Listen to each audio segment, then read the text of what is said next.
Howdy, y'all. I'm Dr. Jeff Jarvis with another PRM.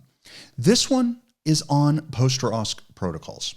Now, there are a few things we need to accomplish for patients once we get pulses back, and to be honest with you, that medical arrest protocol was looking pretty damn busy. So we decided to offload some of that into a new protocol. So the good news is pretty short. So let's talk about it. First, it's important to understand that up to 40% of patients rearrest after getting ROSC. Now, if you've done this for more than a couple of arrests, it's probably not going to be a surprise to you. Often that rearrest happens shortly after ROSC, in those important few minutes right after ROSC, when we're typically right around the time we're high-fiving each other and getting the patient bundled up and we're headed off to the ambulance. Now, celebration is warranted here. You did a good thing. Just please don't do it inappropriately in front of those freaked out families. Now, that rapid movement, it makes it really hard to detect loss of pulses. It makes it really easy to pull out lines and tubes, and it makes it really easy to miss changes in vital signs or a loss of entitled CO2. It's just easier to miss things when we're moving. Oh no! So, in keeping with best practices for cardiac arrest, I want us to stay on scene for 10 minutes to give the patient's condition a chance to stabilize, to give us a chance to get a couple things accomplished, and to increase our chances of recognizing those rapid rearrests. So what do I want us to do in those 10 minutes? Well, first, get a 12-lead ECG. If the reason for the arrest was a STEMI, that patient is going to benefit from revascularization in the cath lab. If you see a STEMI, activate the cath lab.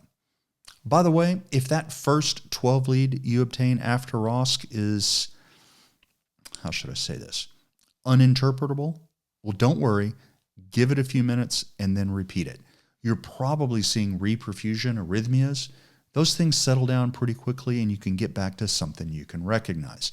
Just get serial 12 leads if you're not clear on what you're seeing on that first one. Now make sure you have 2 solid lines. If you only have a single IO, well, this is a good time to get a good IV. Having 2 lines increases the odds that one of them is going to survive the move. And if you need it, you'll have it. 2 lines. 2 lines are better than 1 in this circumstance. Next up, these are hemodynamically fragile patients, and they are in a very volatile situation. Things can change quickly. And when they change, we want to be able to see it. So change your monitor to make sure you're getting blood pressures every 2 minutes instead of 5. Now is a really good time to reassess your airway. Make sure you still have good entitled CO2 waveforms. Troubleshoot any issues that you have. If you haven't already, get the MCD in place.